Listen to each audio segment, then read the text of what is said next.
हिंदुओं का धार्मिक ग्रंथ महाभारत, जिसके बारे में कहा जाता है कि जो भारत में है वो महाभारत में है। यानी कि इंसान की जिंदगी में जो कुछ होता है वो सब महाभारत में है, और इन सब चीजों का उत्तर भी, क्योंकि इसी महाभारत से निकला है महान गीता ज्ञान। ऐसे उपदेश जो आपकी हर समस्या का हल बताते हैं, फिर चाहे समस्या किसी भी युग, काल या समय की हो। सबका एक ही निदान, भगवान श्री कृष्ण द्वारा दिया गया श्रीमद् भगवद गीता का ज्ञान। क्या कहा? हमारी बातों पे भरोसा नहीं हो रहा? अभी हो जाएगा।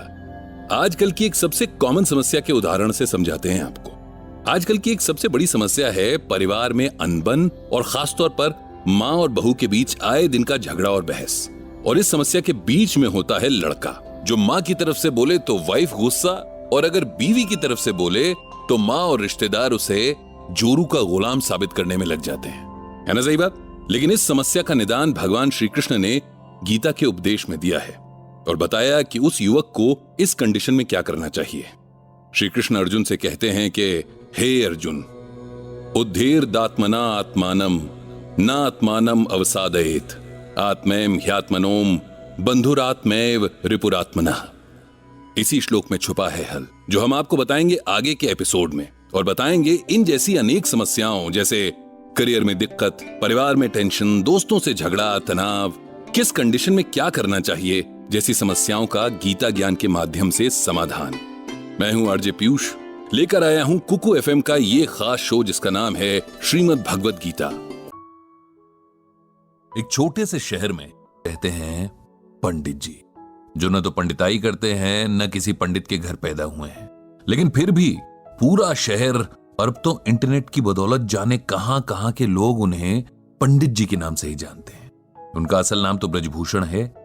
एक सरकारी ऑफिस में जिंदगी भर काम करने के बदले ठीक ठाक पेंशन लेकर रिटायर हुए हैं। घर में सिंपल सी वाइफ है, 2 बेटे हैं जो बड़े शहरों में अच्छे जॉब्स पर हैं। अब सवाल ये उठता है कि दुनिया, यहां तक कि उनकी पत्नी भी उन्हें पंडित जी क्यों कहती है। इसके पीछे एक कहानी है, कहानी जो कि पंडित जी, मेरा मतलब ब्रजभूषण जी के जीवन में घटी सच्ची घटना भी है। बात उस दौर की है जब हमारे देश में कंप्यूटर रेवोल्यूशन शुरू ही हुआ था। तमाम बड़े सरकारी ऑफिसेज में कंप्यूटर लगाए जा रहे थे और एम्प्लॉइज को उन्हें चलाना सिखाने के लिए ट्रेनिंग दी जा रही थी। ब्रजभूषण जी हमेशा से पढ़ने और नई चीजें सीखने के बड़े शौकीन थे। उन्होंने न सिर्फ लिटरेचर बल्कि रिलीजियस किताबें भी बड़े इंटरेस्ट से पढ़ी थी। बल्कि उनकी पत्नी के शब्दों में कहें तो रामायण और गीता तो वो घोट कर पी गए थे।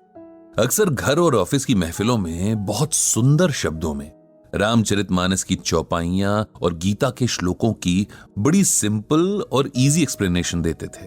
अब जब कंप्यूटर सीखने की बारी आई तो उन्होंने इसमें भी बड़े इंटरेस्ट के साथ पार्टिसिपेट किया, जबकि उनके साथ के बाकी लोग जाने क्यों बड़े बेमन से कतराते हुए ट्रेनिंग में हिस्सा ले रहे थे। उन्हें ट्रेनिंग देने वाली टीम कहीं बाहर से आई थी। 4 जवान लड़के जो शायद अभी अभी पढ़ाई पूरी करके निकले थे, इन्हें सिखा रहे थे। इस टीम में एक लड़का था जो बहुत कूल और काम नेचर का था।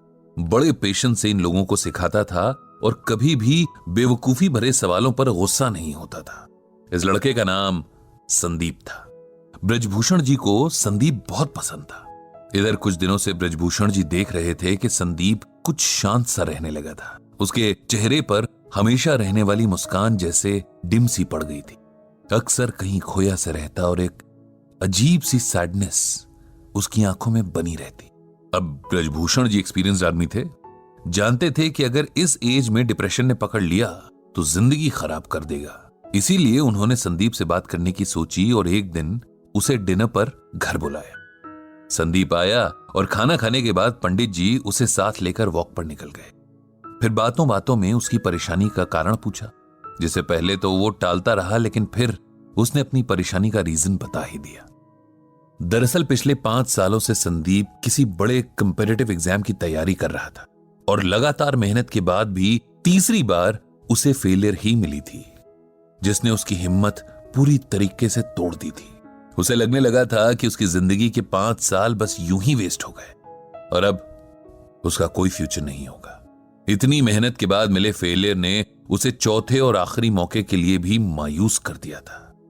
वो अब आगे एग्जाम्स की तैयारी नहीं करना चाह रहा था और कहीं ना कहीं अपनी फेलियर के लिए खुद को ही गिल्टी मान रहा था, यानी दोषी ठहरा रहा था कि शायद उसकी मेहनत में ही कहीं कमी रह गई थी।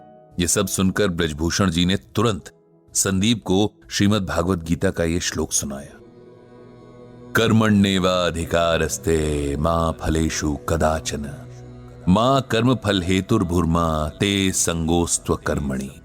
जानते हो संदीप, इसका मतलब क्या है, मीनिंग क्या है? ये श्लोक भगवत गीता के दूसरे चैप्टर का 47वां श्लोक है। जब अर्जुन रणभूमि पर अपने सगे संबंधी, अपने गुरु, भाई और दोस्तों को देखकर युद्ध छोड़ देना चाहते हैं, तब भगवान उसे गीता का उपदेश देते हैं। और गीता का ये श्लोक तो संपूर्ण गीता की समरी जैसा ही है। इसका अर्थ अगर समझ लें तो जीवन की सारी परेशानियां दूर हो जाएं। संदीप ने पूछा कि आखिर क्या है इस श्लोक का अर्थ, और इसमें ऐसा क्या है जो आप इसे हर परेशानी का सलूशन बता रहे हैं? ब्रजभूषण बोले, इसका अर्थ है कि हे अर्जुन, तेरा अधिकार कर्म करने में है, उसके फल में नहीं। तू कर्म के फल के प्रति आसक्त ना हो या कर्म न करने के प्रति प्रेरित ना हो। सिंपल वर्ड्स में कहें तो हम में से हर कोई कुछ भी करने से पहले उस काम के रिजल्ट के बारे में सोचता है। जैसे बच्चे पढ़ाई शुरू करने से पहले फर्स्ट आने की विश करते हैं। बिजनेसमैन दिन की शुरुआत में ही शाम तक मटेरियल पूरी तरीके से यूज हो जाने की विश करता है। इंजीनियर नक्शा बनाने से पहले ही कोई मास्टरपीस बनाने की ख्वाहिश रखता है। हाउसवाइफ सब्जी काटने से पहले ही सोचती है कि आज का खाना खाकर तो उसका परिवार उसकी तारीफ करेगा। हर कोई अपने हर काम से अच्छे फल की उम्मीद करता है, जबकि हमारे हाथ में सिर्फ और सिर्फ अपना काम करना है।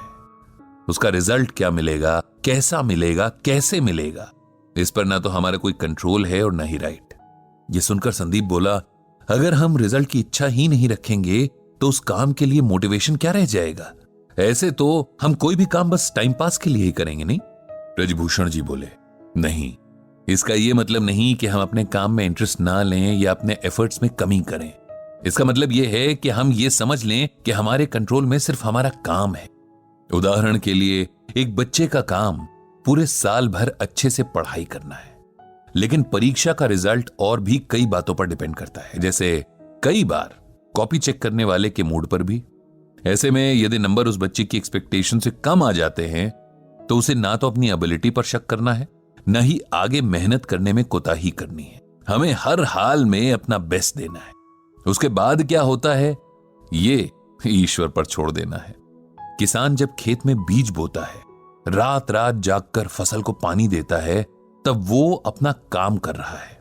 लेकिन अगर सूखा पड़ जाए या उसकी फसल को कोई बीमारी लग जाए, तब किसान को अपने आप को इसकी वजह नहीं समझना चाहिए, क्योंकि ये बात उसके कंट्रोल में नहीं थी। जीवन में बहुत कुछ ऐसा है जिस पर हमारा कोई वश नहीं है, लेकिन खुद पर और अपने कर्म पर हमारा पूरा वश है। इसीलिए उसमें कमी नहीं रहनी चाहिए। जब हम इस बात को समझ लेंगे तो जीवन की छोटी बड़ी बातों में हौसला नहीं हारेंगे, खुद पर विश्वास रखेंगे और हमेशा अपना सर्वश्रेष्ठ देने के लिए तैयार रहेंगे। ब्रजभूषण जी की बातों ने संदीप पर जादू जैसा असर किया।